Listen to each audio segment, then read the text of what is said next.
Hello, everyone, and welcome back to the Entertaining Minds of Complicated People. We are now on episode 4, which I am really excited about, and I'm sure the other guys are too. I am joined today by our co host David. Hello, David. Hello, how are you? I am good, thank you. And we are also joined by Harry. Say hello, Harry. Hello. Okay, so today we are going to be talking about delayed games. So unfortunately, we have Far Cry 6 and Cyberpunk 2077, which have both been delayed again. We're going to be talking about more controversy surrounding EA, which never really seems to go off for this show. Hopefully one day EA can do something positive we can talk about. Um, we are also going to be talking about the PS5 pre-orders, which have not gone according to plan. We will also talk about some other upcoming games, such as Rainbow Six Quarantine, which is a game I'm really excited to talk about. We are also going to talk about Spellbreak, which is a game that we said we would review last week, and some other tech news and sorts. We will also be joined later on by Nat, who is coming on to talk about gaming phones, and we'll be quizzing him about the new Razer Kishi controller. Today, our first topic we're going to talk about is Kim Kardashian's hologram. So, this is not necessarily gaming news, but more tech news, but it's way too interesting to pass over. So, Kim Kardashian is a name that some people love and other people hate. It is a very Marmite name these days.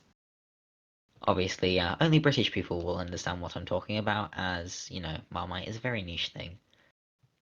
So, Or Aussie viewers. yeah, or Aussie viewers, but they call it something different. I'm pretty sure. I don't know why. Marmite's a fine name. So, Kim Kardashian, for her 40th birthday, her husband, Kanye West, decided to give her a very special present. This present was a hologram of her dead dad. Yeah, it is Ah, pretty creepy. So in it, they have basically, from what I can gather, they've taken some old footage of her dad, who was formerly a lawyer, and yeah, he was on TV a lot. He was associated with some big cases. I'm pretty sure he was associated with O.J. Simpson. I'm pretty sure he represented Yeah, O.J. Simpson.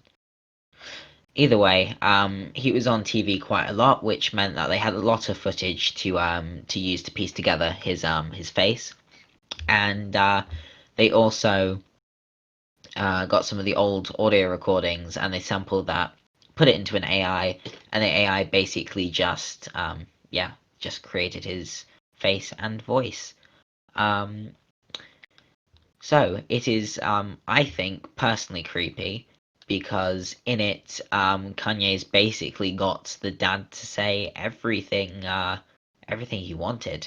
Some of it is actually quite sweet, but nonetheless creepy when it's coming from someone's dead dad who died in 2003. So, Harry, how do you feel about this hologram? hmm.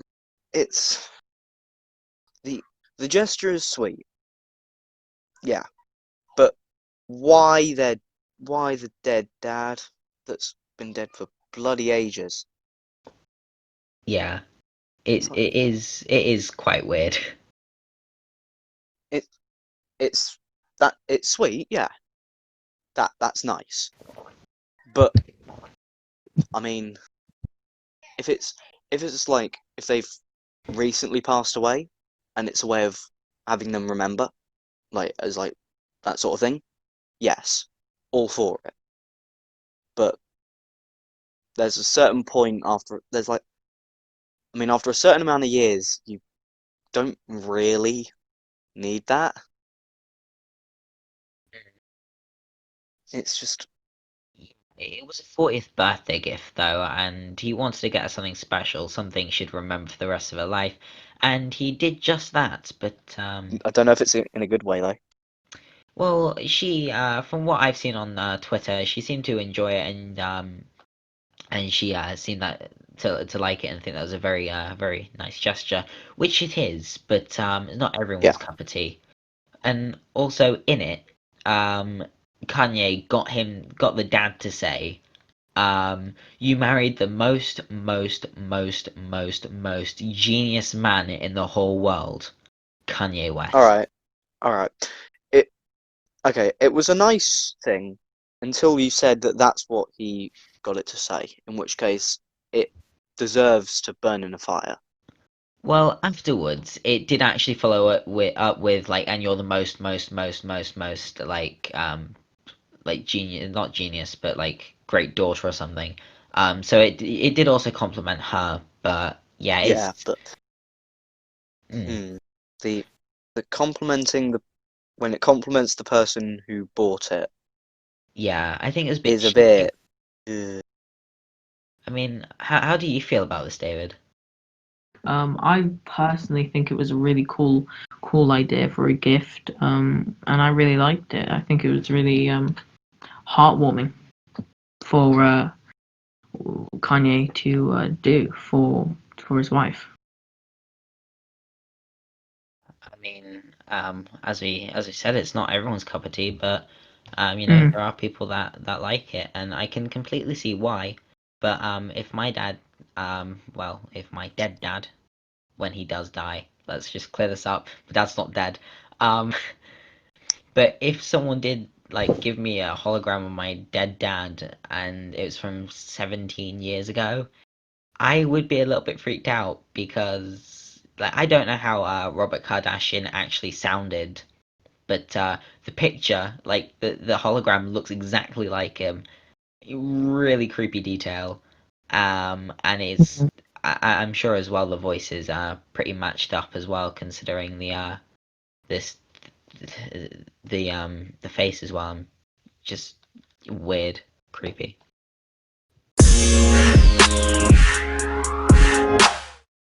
That it's nice of you to join us. Good to be here. Great. So, gaming phones. What phones have you reviewed so far then? Before we get onto that quickly, I just want to say with that hologram thing, whether I know Harry said something about it's not could be nice to just as a memory thing, but it's a bit odd, even if it is, even if they've just died, because would they then in that hologram be saying things they'd want to say? Is the whole ethical argument around Yeah, it? They're being manipulated as puppets, and it's just it's wrong, isn't it? yeah. And if this is what we can do with the dead, imagine what we can do with the living. We can make politicians say what we want. So, next we are joined by our friend Nat. We also mentioned last week. So, what have you been doing then with the gaming phones? So I've got a Razor Phone 1. I know they're old now. I know they came out in 2017, I think, and I think this one was bought around launch. So it's an old phone at this point, but it's still pretty good. The screen's great, side-mounted fingerprint sensor's excellent, speakers are brilliant, camera is debatable, and so is the lack of a headphone jack on a device that is realistically designed for media consumption. Mm. I mean, like obviously I have seen this phone as well, and it does seem really odd that it doesn't have a headphone jack, which I'm pretty sure Apple phones don't these days. Which is sort of weird, I have to admit. Like having no headphone jack, it seems like one of those things that should come as standard with phones these days. But no, evidently not. Well, I have a strong opinion on this. I think Apple abandoned it when they released the iPhone 7. I think that was 2017 as well. And people seem to cling on to this notion. Again, this is just my opinion, but they seem to cling on to this notion that Apple is a world leader in tech, which they aren't. but so many other companies seem to blindly follow Apple in things that they do. So when you don't have a headphone jack, obviously, unless you've got Type-C headphones, you have to have a dongle to plug your normal headphones in. I've so far lost 2 of them, and I haven't found either of them. And then I had to buy a new one, which was 10 quid. It gets expensive. Yeah, I'm sure it is. I mean, yeah, it just seems like one of those things that you would think would come as standard, especially with a Razer phone. Like Razer's known for gaming, and you'd think when with gaming, you'd want to have headphones. Yeah, maybe the speakers are thought of as an alternative, but they aren't really, are they? No, I mean, yeah, you wouldn't really be outside playing games on your phone and having everyone listen to it. No. So I know that you've put your phone to the test and you played Fortnite on it, I getting did. 2 victory royales. Somehow. God knows how. I mean, you've got more solo wins than I have. I've got one in an entire yeah. I've been playing since season 5, and I've only got one solo win. Nat has been playing since chapter 2, season 4, and has got 2 solo wins. I am jealous. There were some other Okay, near good. wins, to be fair, but they were near. So, how did your phone hold up under the pressure then? Well, the old thing is, I didn't notice the high refresh rate at all on the screen in anything. Even when I turned it down to 60, 60 hertz. I didn't notice any real difference, which was Hmm. odd. But it definitely was running at 120 hertz for the first couple of games. It Yeah, also got quite hot, which might just be it being an old device, new games not running so well, and the battery drained quickly, which again is an old device, 3 years old. It's going to struggle. yeah. I mean, I the problem is as well with technology, like it really gets outdated really fast. Like I had a Samsung A3 2016, and I got my new phone last year, so it lasted me like a good 3 years, but it stopped running apps because all these apps have been updated to like new specs, which I felt was really annoying personally because Yeah. I'd obviously had this phone, and there's no problem with it, just the fact that it wouldn't run apps anymore because it was old by technology standards. Was that a particularly low end phone though at the time, or was it sort of mid range? It wasn't low,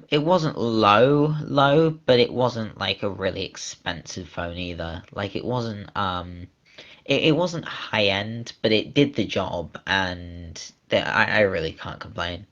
Fair enough. Other than I've had a lot of phones that are quite old, and they've all still held up quite well. Normally they're sort of 2 years ish old when I get them, and they still tend to be quite good battery wise and everything. Mm. I mean, like for your phone specifically, Yeah. how does the battery last? Like how does the battery compare to like other phones that you've tried? Well, obviously I've never had any other particularly good or high end phones, but this one, if it's on sort of 90 when I leave the house in the morning, by the time I get back at what 3:30, it is normally on sort of 60 to 40%. And then Bad. I probably use it every now and then when I do some work in the evening or whatever. I go for a run at about 9, so I use it to track that. And it's normally on sort of 30 to 20% at the end of the day. So it still does reasonably. Yeah. I mean, for example, my phone is a Samsung A50, which it was I think 2019 it was released, so it's a fairly new phone, not absolute top of the range. I'd say sort of mid range. It's not really expensive. It's affordable, but it's good quality for what it is, and that its battery lasts me all day. Like it can last me 2 days without me even needing to charge it. which I think is really really good, and I wish more phones sort of lasted like that because usually by a year the battery is already gone. Yeah. No, they've got Samsung really did hit a home run with their new budget phones. I think my dad's got a Xperia 10-2 or something or other from I think either 2020 or 2019. He doesn't use it a lot, but it did I think 2 days, maybe two and a half on one charge, which was amazing. Yeah. I do wish my phone would do that, but again, it being old, I don't know what the battery life was like when it was new. Presumably quite a lot better. Um, so with mobile gaming, do you see that as the future of affordable gaming? Like, do you think people will be able to run really decent games on their phone, or do you think that's a job best left to PC and console? Well, to be honest with you, I don't game much. I play some Minecraft with Tom and Harry, obviously. Um, but that's about all I do, other than recently I've been trying out gaming on the phone. Um, I'm not sure if I would say that I reckon that phones are going to take over. I think everyone's got one, so then straight away that makes it more accessible. But it's what games can all these phones that people have run? I guess is the question you need answering. Yeah, I mean, I've played Fortnite for example on my phone as well, and the it looks like the Nintendo Switch, I'd say. Like the resolution and the sort of frame rate, I would say, is pretty similar to the Nintendo Switch because it runs on my phone, I think, at 30 FPS, which is the same as the Switch. And if it did 60, then yeah, it certainly didn't look like 60. It would be the same as my PS4. So I mean, obviously there are phones like higher end phones that can run 60 FPS, which is the same as a console, but at the same time, do you think that do you think it would perform the same?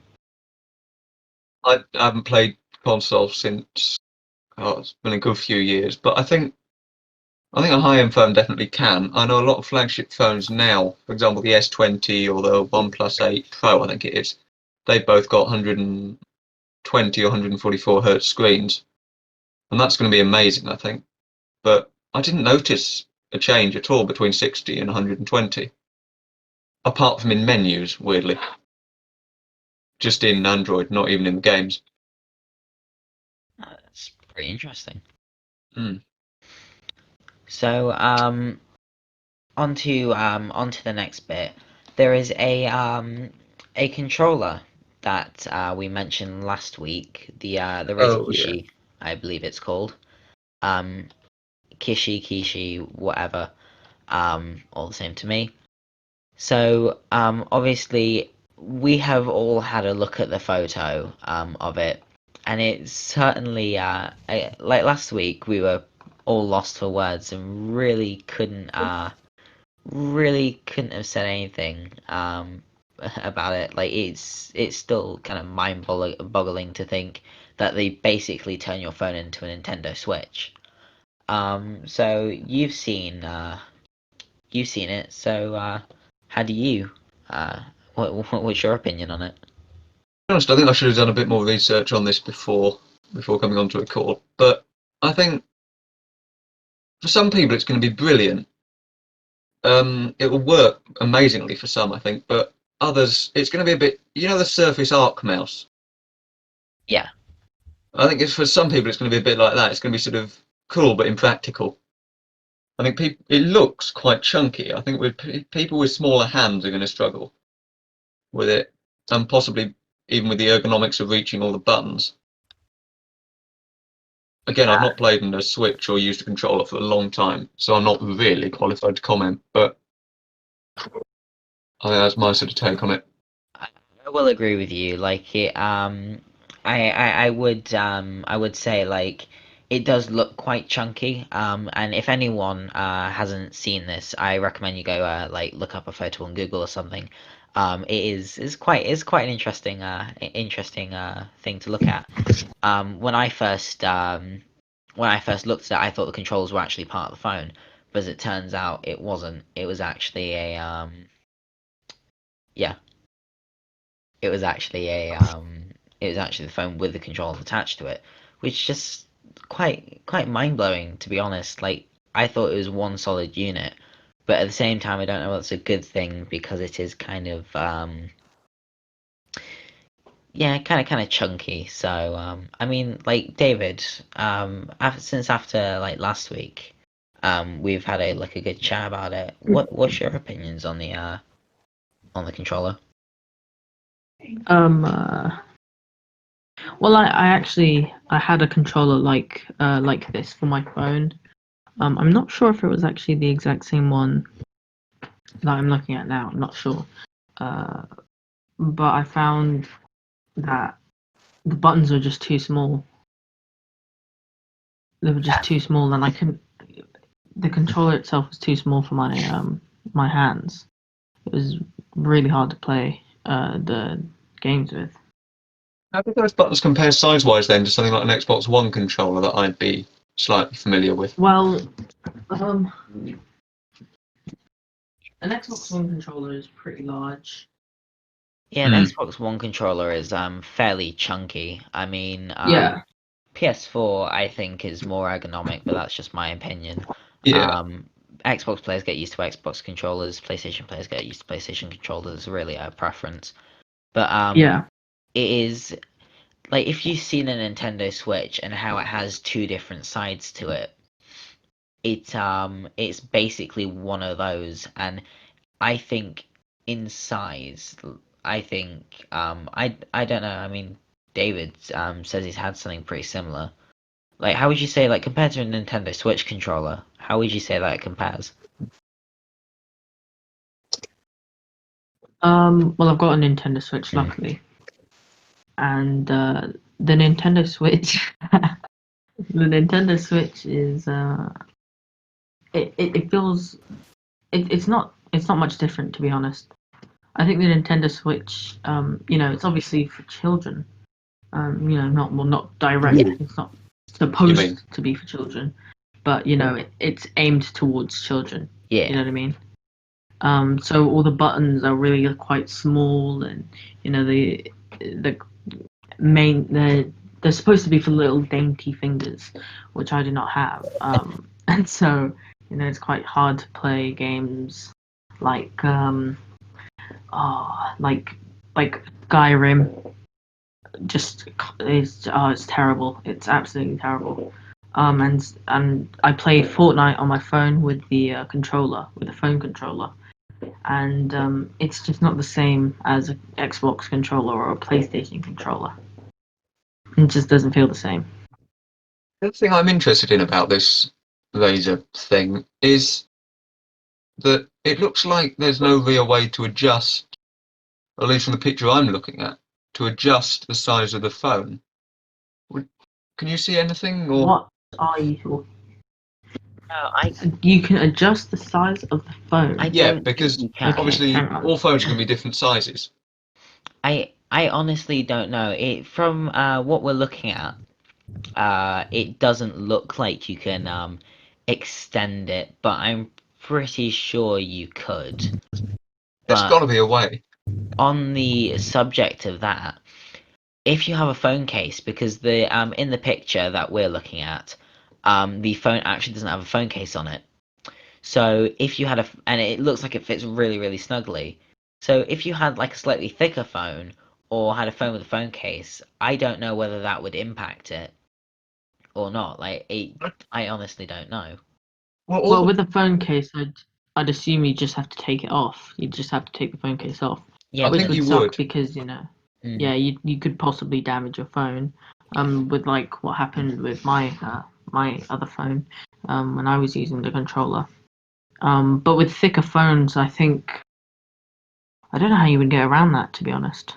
I think you'd struggle. I think all the. Sure there's a way to adjust it. I'm trying to find something on it now because I don't want to say anything completely wrong about it. But I think all the pictures I've seen of it on Google with a phone in, every single picture, the phone's not got a case on it. Yeah. Yeah, it doesn't. It's It's marketed as a universal mobile gaming controller. Ah, right. I see what this is. So, what it is the two controllers on the side aren't actually separate. There's a connecting thing that sort of it seems to sort of spread out, doesn't it? Yeah, there's a In the photos connection. I've seen. Yeah, there's a connecting thing in the middle, and you pull out the controllers, and then it like clamps down on the phone. So Right. for phones of like different like sizes, like of length, it's got that sorted. But on the thing of thickness, I honestly don't know. Mm. I think I found the picture of it sort of compared to the Nintendo Switch, and it looks. I might send it to you guys quickly, but it looks quite a lot chunkier than the Switch. So I think Yeah, this is the non-Xbox version yeah. I with am both the looking at buttons on the back. yeah. Um, Uh, So it is worth pointing out that there is an Xbox version and a non-Xbox version, which are exactly the same. Just one has the Xbox logo and one has a home logo and a play logo, and then like a pause button, and the other one has like the hamburger menu as it's known. Which well, I don't know if I'm okay. the only one that calls a hamburger menu, but I think you are. yeah, it's just a weird controller. Like I don't know. I think it's. I wouldn't say it's weird, but I'm saying that you're basically turning your phone into a Nintendo Switch. But Yeah, I think if you want to play mobile gaming like that, you may as well buy a Nintendo Switch where you can get decent games with yeah. it. Because you're not gonna get good games on a phone unless, of course, you're signed up to the cloud service, the Microsoft Cloud service, which is what they're attempting to do. But I don't know how that would work. To be honest, when most phones can only run 30 FPS, and a lot of games probably require 60 or would go much better. Um, yeah. yeah, with All 60. right. I found a couple of images actually comparing it to the Switch, and it looks like the controllers themselves are quite a lot chunkier, depth-wise, but also a lot shorter with buttons closer together, which is interesting. I don't know what that would do for ergonomics, what the Switch is like at all.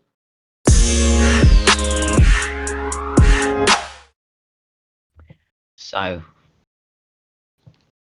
we obviously we've talked about some really interesting stuff there, but it's time to move on to some more sad news. Sir Sean Connery has died at the age of 90. He is best known for his roles in for his role as James Bond, which we were talking about only a couple of weeks ago when we were talking about No Time to Die. Mm. Um, it's quite sad, honestly. A great actor. I personally loved him in a movie called A Bridge Too Far, which is just a war movie about the Battle at Arnhem. Uh, I'm a big history nerd, so yeah, just the movie suits me all around. But that was made in like 1977, so yeah, again, I like all movies. But he's been around in the movie industry for a long time, like James Bond, Bridge Too Far, 1977. So that's a good 50 something years he's been there. But yeah, it is just a big shame that Sean Connery has died. He is yeah, he's been in a lot of movies with a lot of great people. Obviously, again, A Bridge Too Far, where he starred beside Michael Caine. Uh, so yeah, he is certainly going to be missed. So Next, we're going to move on to EA. So EA have been in trouble again with the law, and this time it's with the Dutch government. So, in effect, it has 1 week to make a change to its most recent FIFA games. If it refuses to make a change, EA must pay €500,000 per week, up to a maximum penalty of €10 million. So, yeah, they are. It's a massive amount. But according to some analysts, the FIFA game franchise itself is worth 2 billion annually for EA. So that's really not much of a dent in their profits. Not at all. You could argue that's really not going to have any effect because they've still got what 1.9 billion left. Yeah, it's not much, but it is just worth mentioning that when I am looking at these reports, they all tend to say 10 million, but other reports are saying they have 2 weeks to pay this off. Other reports are saying that they have to pay a maximum penalty of 5 million, which is even less. But they all still maintain the fact that they need to do 500k a week until it's resolved. So that is, yeah. It just says that these loot boxes are gambling. They have not got a gambling license, and therefore they cannot offer like gambling products. So I believe, yeah, EA have been fined over this, and when EA were fined, they have been fined €10 million. That's a lot of So money. here's so according to Eurogamer, so according to the document published by the court, um, they have broken Article 1, the first paragraph, opening words, and under A of the Betting and Gambling Act. So this may have a couple grammatical errors. This is translated from Dutch. Compulsory payment decision and publication of the compulsory payment decision.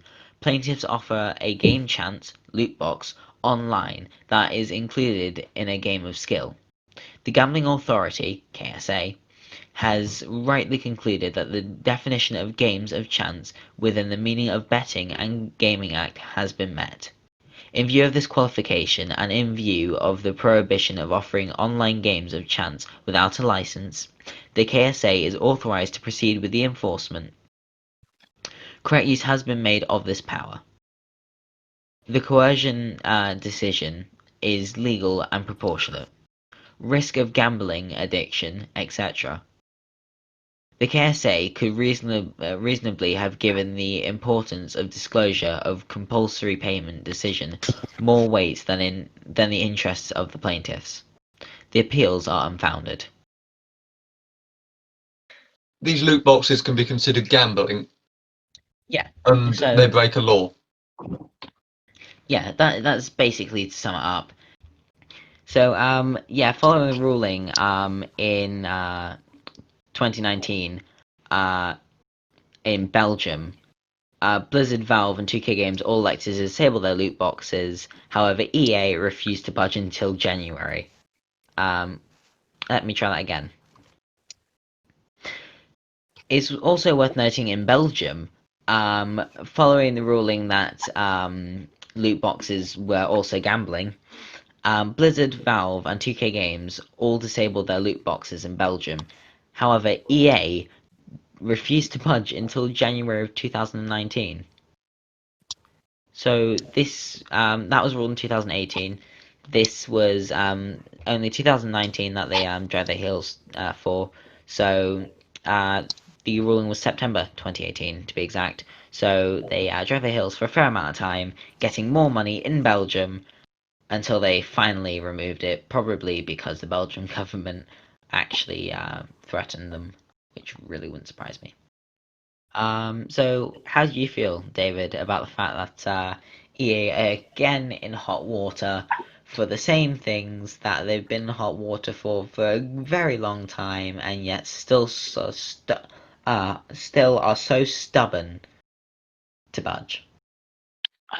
Well, last time we talked about this, I said as much as I hope they do get sued and the people in the lawsuit get as much money as they possibly can. I said it also sucks for the people who work under EA because maybe jobs will be cut. Well, actually, jobs probably won't be cut. But now that you've said that about the people actually who was it 2K and who was the other company? Um, Blizzard, Valve. Blizzard, yeah. Blizzard, Valve, 2K. After you said that they were told that it's gambling and they totally just took him out of the game, and EA didn't, it makes me think that maybe they deserve it a little bit, just a little bit. Being ignorant, and just not thinking of the consequences, because this was expected.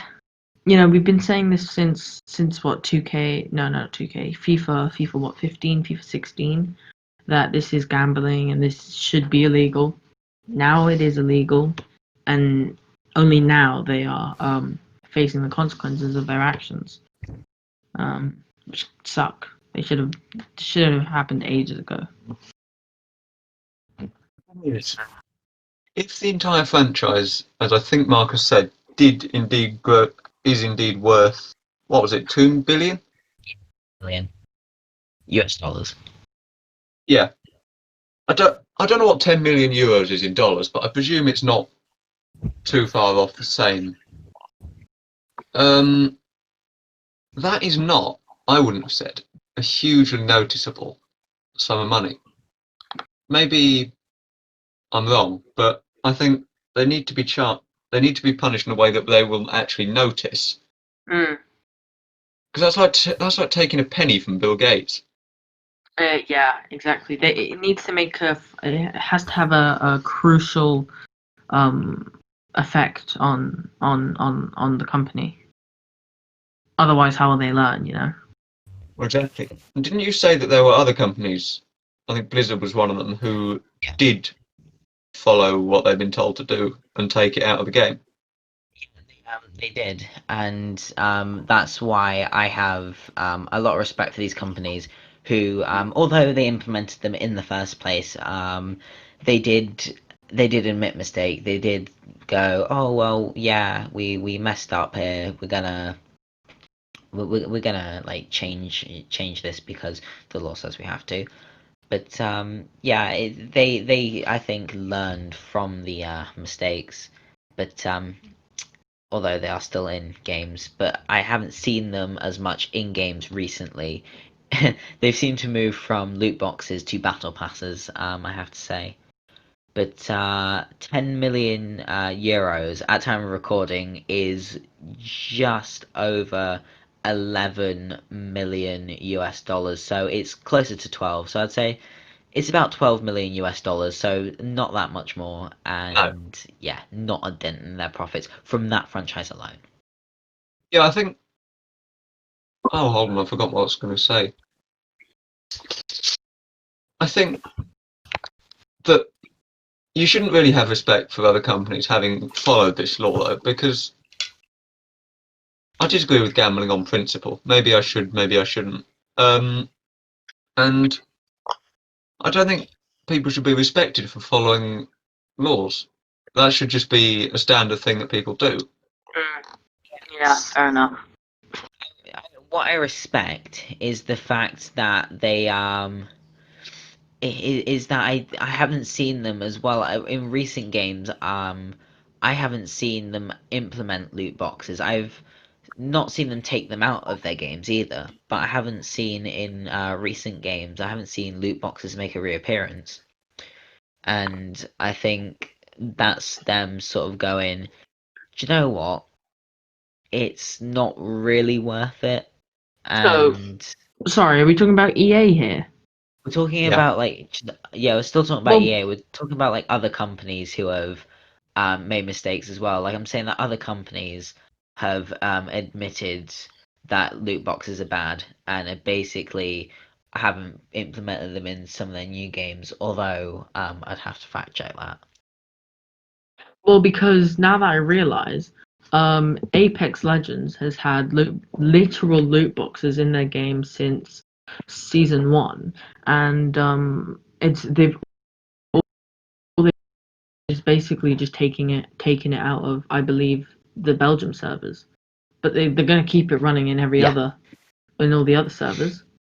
So now that I think about it, they're still breaking the law, just not in that Yeah. country, and which is why maybe I think the entire all the rest of the countries, maybe if America puts a stop to gambling, especially in video games, like with the loot boxes.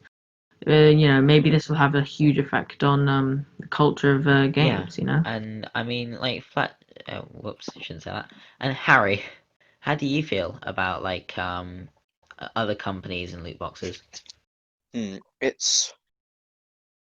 It's okay. If you're getting around it with other things, just F off. I try my best. And Yeah, yeah, it's but okay, if they remove it immediately, fine. They still make money. It's not really going to hinder them in any way. If they get around it, like I've forgotten the people who make Apex Legends, as David said, but yeah, EA. yeah. Apex is run Yeah, by EA. Ah, Apex has Yeah. EA. reimplemented So it. they're getting around. So they've gotten around Yeah, it by just removing it from one server, one yeah, and that's what set they've of done with all place. their other games, like FIFA. They haven't removed it completely. They've only removed it from the Belgian Uh, servers, and I'm pretty sure now Netherlands. that that is stupid. Just outright remove them. Not only is it probably more difficult to get like remove something from just one. I'm pretty sure it'd probably be more difficult to remove it from one area and not everywhere else. So just remove it from everywhere because it'll probably be easier. In pro well, Well, I it don't wouldn't be know. easier I on don't their do any of that. pockets, would it? Because they'd lose out on a No, lot of money. but in ease on like in getting it done, I don't. Well, someone if someone wants to say if this is true or not, I think it would probably be easier to just remove it all than Yeah. just one thing. Well, I think it'd be easy if they removed it all and then made the money elsewhere, as opposed to that. But what I said earlier on is I think companies have moved away from loot boxes and gone to a battle pass system because ever since Fortnite introduced the battle pass system, I've seen it crop up in numerous other games such as Rocket League, which is obviously owned by Epic now.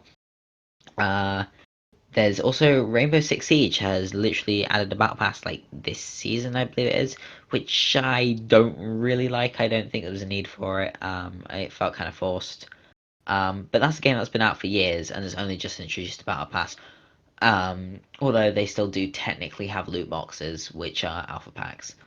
Um, which is just worth mentioning. But alpha packs can be earned very, very easily through gameplay, which is what I take issue with other games. Because if you can't Yeah, earn it easily through gameplay, then it is gambling. But when it's like on Siege, you can earn it. Like if you win, you have a percentage chance of getting an alpha pack. If you win a game and you don't get it, your percentage goes up, and you're more likely to get it. If you lose a hmm. game, it goes up, but only by half, which I Can personally think can is a everyone just implement that? That yeah, that sounds great. it's a great system, It's and fair. yeah, it is. It's fair and it's work. That I'm sure it works. Because Yeah, is there any backlash on it? Not really. I haven't really had There you go. anyone There anyone you go. against My it. point. If everyone likes it, why doesn't every company do that? Because then they can get items that were so-called exclusive to loot boxes. Well, because when Harry, companies won't make as much money if they do that. they make enough money from the copies sold anyway. Because the thing about loot boxes, it goes hand in hand with in-game currency. Yeah. You know, you see YouTubers spending thousands and thousands of pounds on FIFA currency, so they can buy the latest packs, you know, which are going to obviously be rigged. Yeah. Yeah. For them. And you know, that's something in Fortnite very popular. The V-Bucks, the curse of V-Bucks. Oh, you know, people spending millions of dollars literally to buy a skin, which has no effect on It has no your effect on gameplay. anything. Which is a good thing Would- in a sense yeah, that exactly. at least they're not playing There for are OP items. there are Well, I certain mean- skins that they say don't have any effect, Don't even go but into the they PvP really today. are good. There are lots of skins that just make it very easy. Yeah, I mean, Like Which is Peely in the why- battle pass, and then obviously the Peelys you there can was buy. there was that cactus one. Right, yeah. If you got that one emote where you look like a cactus Yeah, with the cactus skin, go into the desert yeah, before meme. chapter 2, and you're done. That's it. You're safe. Yeah, but I I mean, mean that's a whole it's like, what the nother thing though. So what? I mean, Broken. yeah, but broken. But that's something that is sort of cleared up in Spellbreak, my favorite game. Yeah, Because the thing is, with every game, you get 10 gold, I believe, and if you win a game, you get 50 gold. So you know, just by playing the game, you can get like thousands of gold, and you can spend that on skins, on emotes, on on the appraisals. I think that's what they call Whatever you want. which I think is more honest. basically. You know, so they you know, but obviously they still do have the in-game currency option where you can spend money, but it doesn't. What's the word? Endorse it. I reckon. You know, it doesn't. Yeah. It doesn't say, "Hey, do this." No. Yeah. So it Don't doesn't play push it. it. Don't play our game. Just pay for money. You know, which is good. I like that. And I think that does bring us naturally onto Spellbreak then, because last week we did actually we mentioned it. We hadn't really played much of it, and now we have we've really played it, and it's a great game, honestly. So it's now time for our Spellbreak review.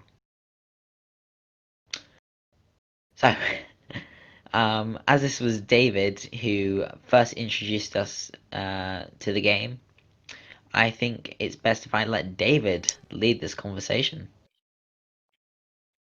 Thank you, Marcus. Spellbreak. We had a lot of fun. I think we can all agree. Harry, Marcus, we had a lot of fun playing that game. Definitely. I Most think fun I've had in years. we played hours on end of it. Not many things that I would say I would want to be fixed, you know, instantly. You know, obviously it is still in the preview stage, so it's not officially out. I think it literally just became official that it's officially out now. But I thoroughly enjoyed it. I think the gameplay was balanced, and I liked. Tom was saying this. He said I genuinely love the art style, and I have to agree. I think it looks really, really, really nice. Just really, just nice. You know what I mean? Yeah, it does. Harry, what do you think about it? With the like no like bugs and stuff like that. For the fact that it's just come out, and the fact that we have no issues with how it runs or anything like I did this and now I'm falling through the map or stuff like that. there's no issues, and it's just come out. It says that they've put a lot of time and they actually like what they're making, which does come across. I have to agree with Harry as well. It really does. The art style is genuinely amazing. It really does. It has that almost Fortnite vibe. I know people might hate me for this, but like when Fortnite first came out, it had like a sort of childish, cartoonish vibe, which really made the game fresh. And I think what they did with this game is they basically took the Fortnite art style and made it their own, which really gave it a fresh, childlike feel, which gave me a childlike wonder of playing it, and it just felt really fun to play. Yeah, so Spellbreak is definitely a game we recommend. So yeah, you guys should go check it out if you haven't already. It is a mage battle royale, much better than it sounds. It is a whole, Yeah. it is a brand new.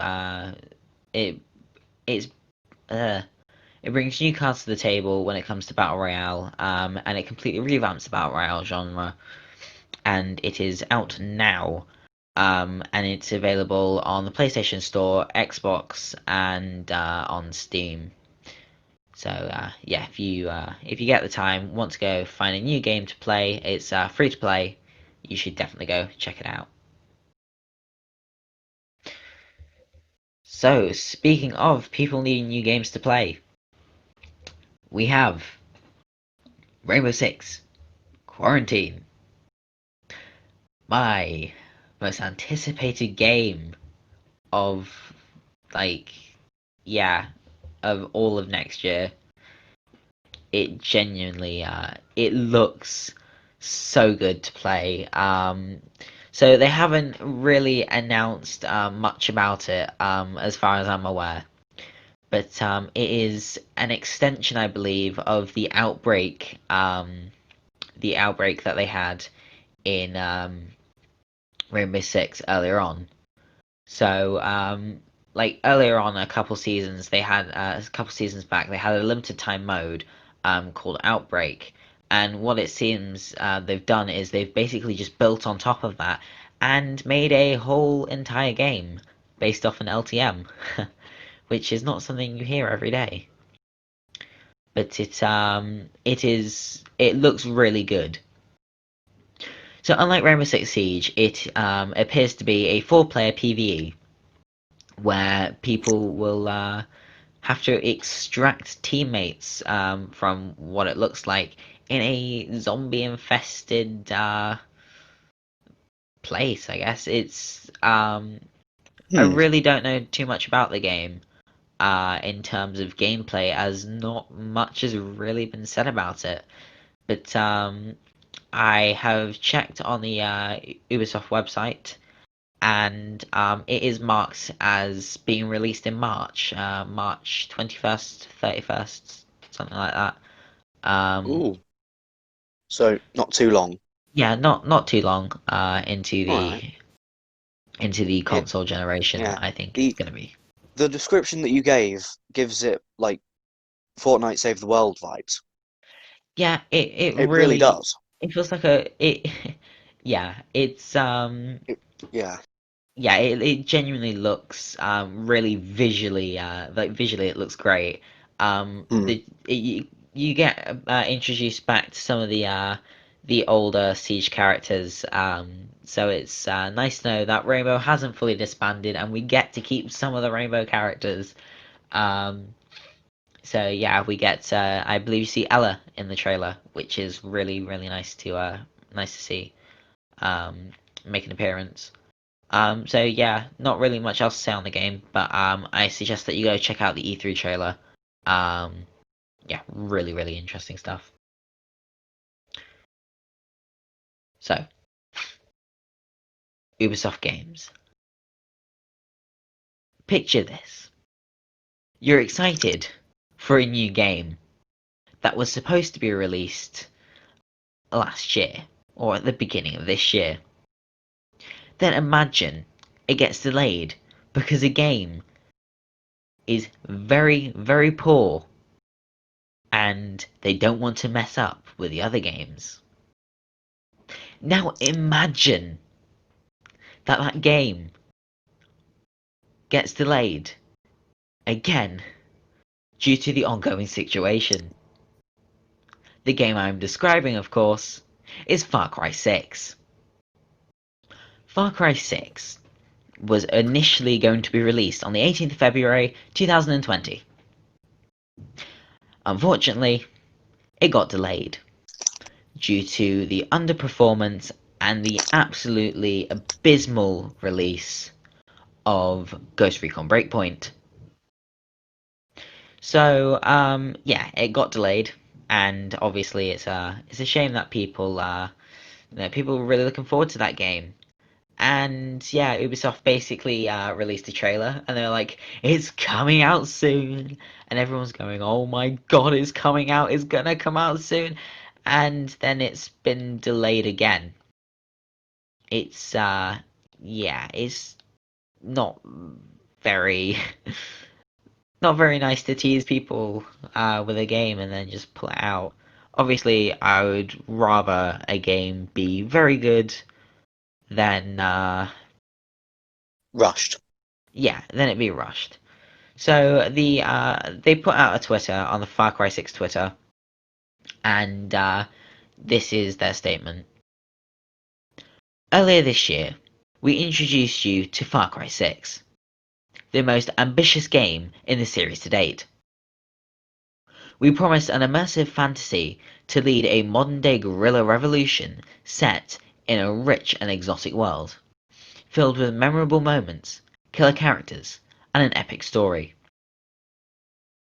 While we know you're all anxious to get your hands on Far Cry 6, we want to let you know that we've been given more time to allow us to make this the game you aspire to play while focusing on the well-being of our teams in this unprecedented global context. Our teams around the world are working in the studios and from their homes to pour their passion and their creativity into making an unforgettable game. One we hope you will love. We hope you're all safe and healthy and get ready to experience Yara and Far Cry 6 soon. So that was their statement, pretty much clearing up the fact that they inadvertently said that they basically implied it was because of a grind, and they didn't want like a last minute sort of crunch, which is really good. Quite frankly, because I don't think crunches are very acceptable these days. But you know, that's a whole nother debate. But yeah, the game has basically been in a pretty bounce around state for a long time now. So its initial release date was February 2020, and its new release date is, I believe, 2021. So February 2021, which is So a full year. yeah, pretty much a full year. It's taken them to release this game. I mean, not. I mean, okay. If it's delayed to whenever it was last, right now, and then it's not finished yet, and they go, we're delaying it again to this because insert good reason here, and then they go on to there. It shows that they actually want the game to do well and people to actually love it. Yeah. Like there are many games that have just been rushed to get it finished, like the that Marvel Avengers game. The fact that they Yeah. were happy to have 1,000 bugs fixed in one of the updates is pretty is pretty it's pretty bad. The fact that they go, yeah, we got rid of 1,000 bugs. Like, why were there that many bugs in the first place? Mm. It's So the fact that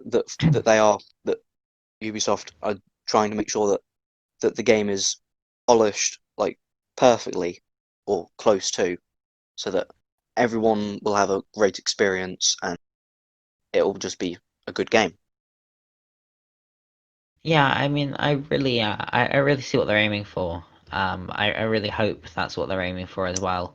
Because I've always had Ubisoft up there with like one of my favorite and most respected game studios.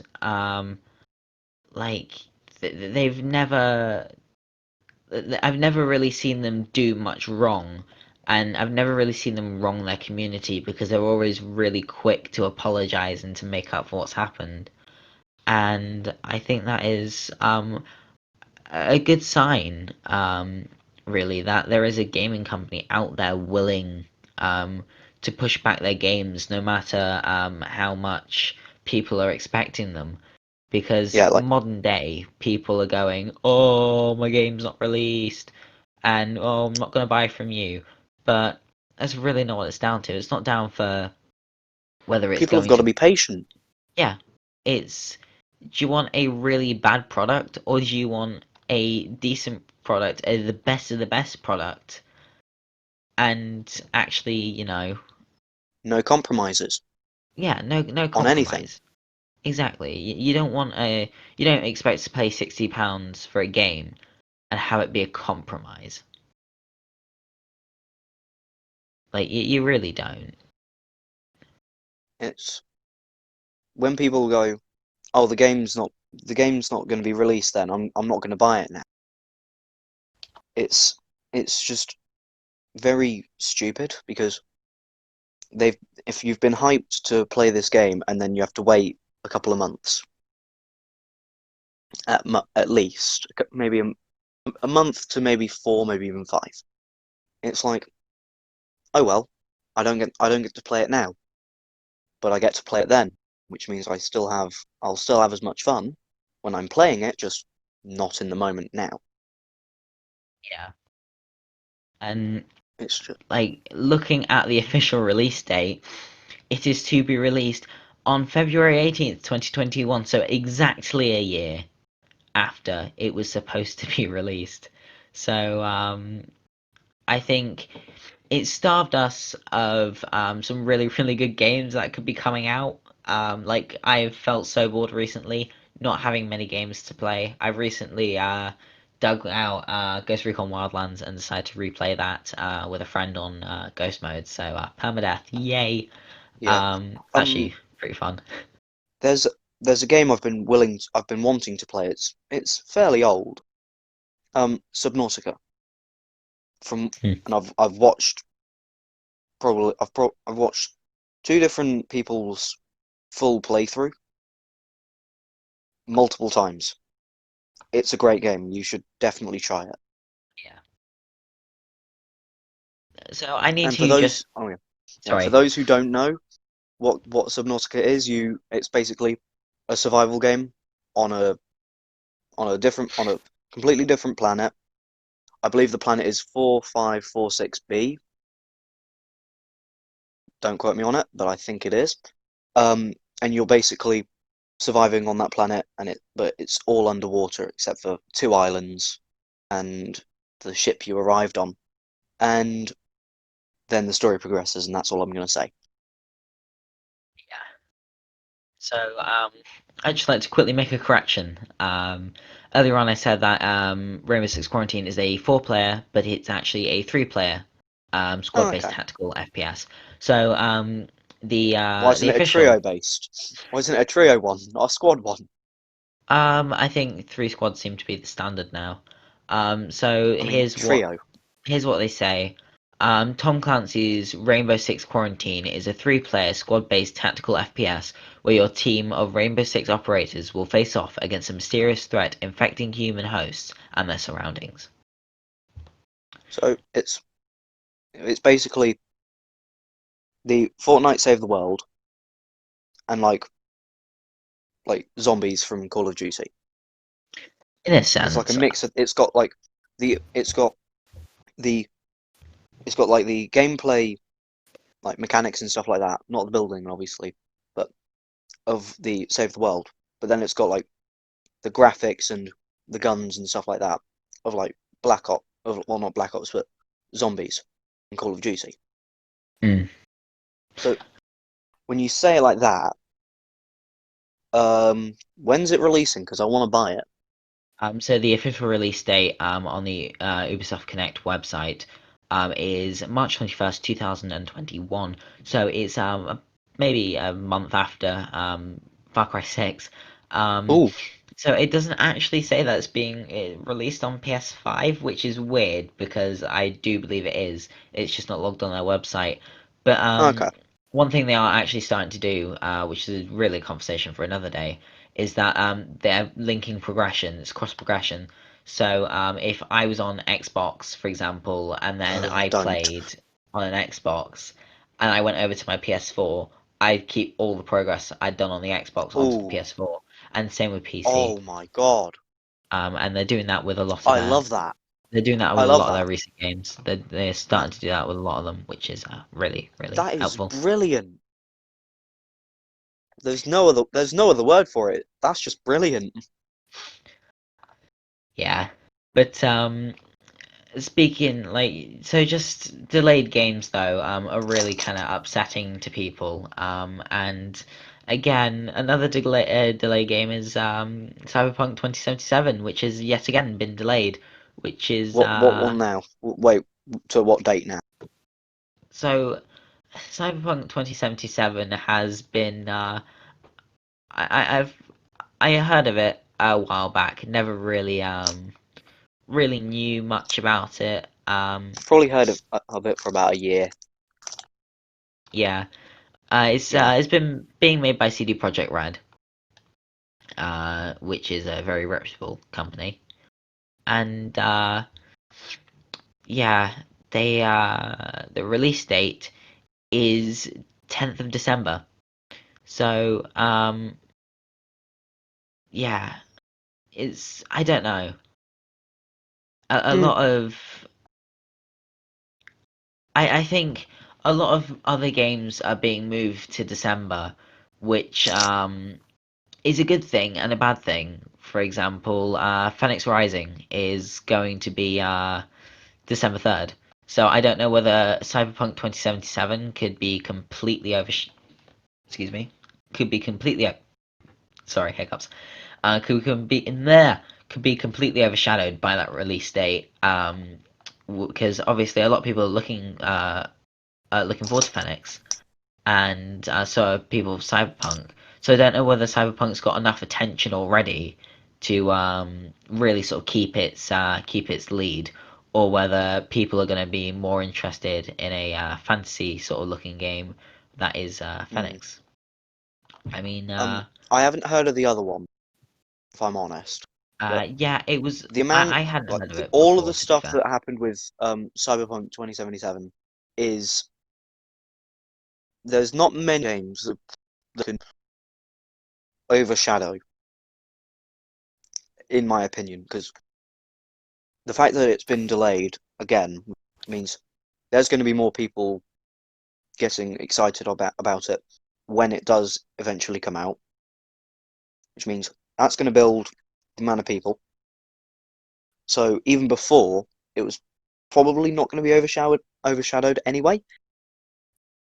But with the extra, I don't think the other game, whatever it's called, I don't think it'll overshadow Cyberpunk. But yeah, Yeah, so yeah, Cyberpunk 2077 been delayed again. How do you feel now about these delayed games? Do you feel like delaying games is the right call, or do you think that they should just get on and release them? But I've been a bit out of the loop here. Why exactly have they been delayed? So basically, a lot of these were delayed. Well, the Siege, Quarantine, and other games like Far Cry 6, they were delayed due to the fact that there was a game released called Breakpoint, Ghost Recon Breakpoint, which performed terribly. And then yeah, they basically moved up. They moved back the dates because they wanted to keep working on these games, and they've also claimed that COVID as well hasn't helped the situation, meaning a lot of people are working from home, which is why they've pushed back the date the second time. And I also believe that is Understandable. the case, the same in the case of Cyberpunk 2077, where they have also delayed it due to yeah, just not being completely finished. I can see that. I can see it being annoying for the people that want to play the games, but also I think I certainly, when I started working from home a while ago, obviously we're back to normal now, but when I started doing that, I noticed a huge drop in the amount of stuff I was actually getting done. I think working from home is difficult until you sort of get used to it. So, Yeah. that I can definitely see. And I think if you had a game that performed poorly, wanting to better it, um, one, make sure that it's a better game. Oh no, well, it's really making sure it's a better game for the reviews, isn't it? But if it's a better game, then it benefits the people playing it. Yeah. But potentially, I don't have a problem with it. It just depends on what they're like when they come out. Mm, yeah. Like all I'm saying is they better not screw it up because that will really annoy people when it's been taking this long and they still might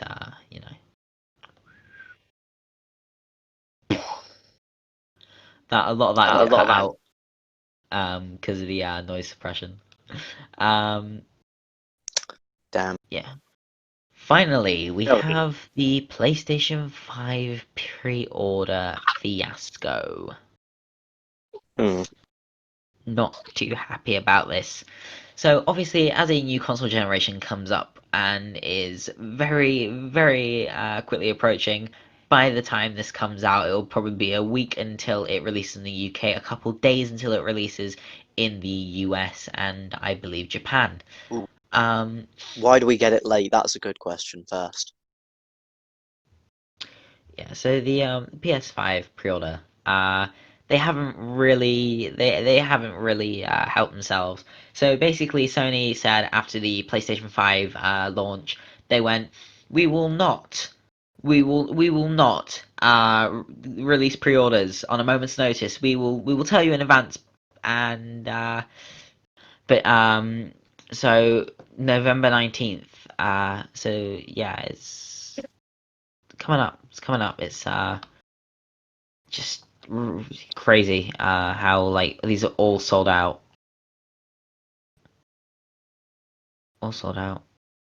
and there's people here um that are selling their PS5 for £2,449, Wow.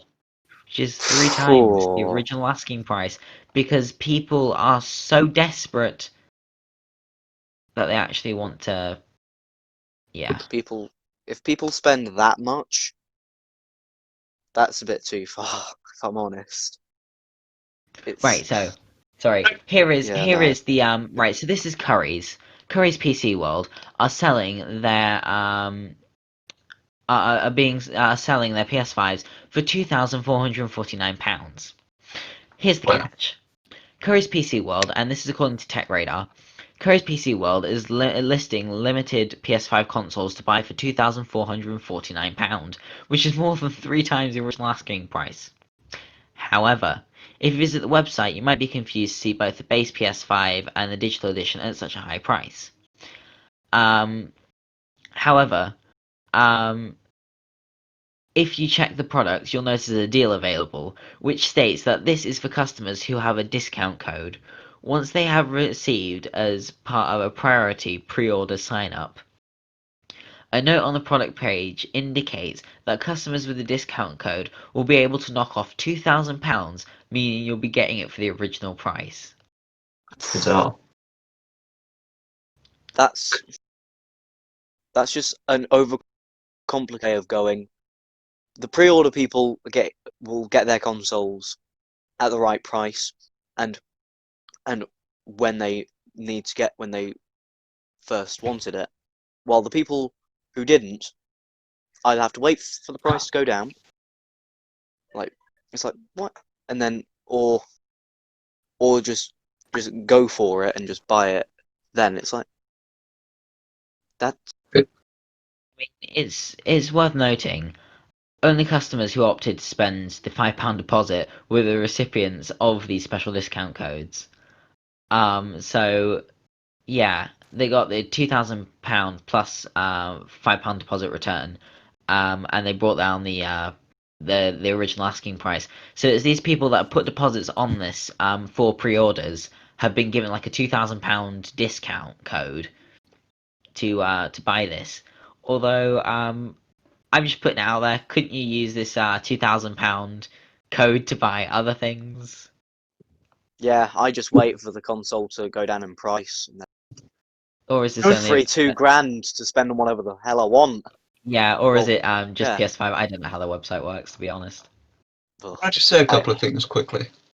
You go So ahead. I'm on the Co's PC World website right now, right? Doesn't That's say it. a sort of an electronics shop in the UK, sells PCs and all sorts. Searching for PS5 or PlayStation 5 doesn't return any results. The only thing that I've managed to find is going to gaming consoles, and then there's just one tiny, almost looks like an advert, which just says basically that the pre-orders have ended, Yeah, and that's it. Another Phew. thing, I'm seeing the same thing. Like it says like PS5 is almost here, and then you open up the PS5 page, and it does say the PS5 is now sold out. But it also says at the top, online pre-orders are now closed. Um, oh, there is a PS5 page. yeah, there is, but yeah, it's all a bit of a mess, really. But Yeah, well, I think there's something that can definitely be compared to this. So, I like watches, right? yes, This Yeah. isn't going to become a rant or anything, but I'm just going to say this. Rolex tend to have quite long waiting lists. So you go into a shop and you say, "Oh, I'd like this model, this material, this. I'd like it with a date, for example." Um, and sometimes they actually won't have them, and it's sort of like a lottery as to when shops get them. That's how this kind of feels like. And then you end up with on a waiting list.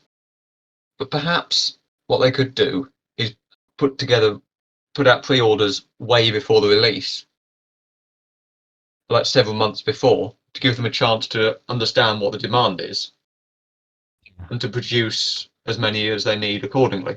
I don't know that if that'd be is possible for them. no, that's exactly the argument I had with someone the other day. Like I was saying, um, like that's one of the better ideas because if you put out pre-orders, like the whole point of a pre-order is also supposed to be stock taking as well. Like if you know you have X amount of pre-orders, then you know that you can ship out X amount and people have paid for them and you're not going to lose money out on them. I mean, you get the one or two cancellations, but that's nowhere near um that's probably not gonna affect you too much, which is just a much better business model, I think. But what do I know? I'm not a businessman. No, but I think even if let's say 1 billion people order PS5s, let's then Mm. say 500,000 cancel for the sake of argument. Yeah, Not a lot's been lost there, I wouldn't have said, because you've still got the product. It's still a recent product. You can still sell it on. You can still sell it to a retailer like a Tesco's, for the sake of argument. yeah.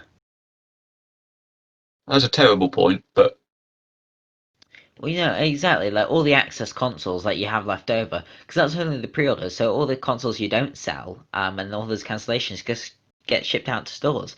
So yeah, it is really not you're not going to lose out on anything really. Like over the long term, probably do you better. yeah. The issue is obviously people looking at the term or potentially it not even being viable. I don't 100% understand it. I don't know, but that's certainly my take on it. Yeah. I do agree. Like, yeah. So that concludes today's episode. Um, it's certainly been an interesting one. So it has been it has been great fun having everyone here today. So I'd just like to thank David, Harry, and of course our special guest Nat. Um, yes, thank you Nat for coming on. It's No problem. Thanks for putting up with me. it's great. Don't forget to check out our previous episodes and all of our future episodes as well. Please consider going onto YouTube and subscribing to our YouTube channel. 100 subs and we get a custom URL. We are pushing for that. But yeah, we are also working on our videos on YouTube. Currently, we know they are slightly boring. They're literally just a picture and the audio in the background. We are also working on other ways of getting around this, possibly cameras, but that is something. That's a conversation for another day. So yeah, thank you for listening, and we will see you next time.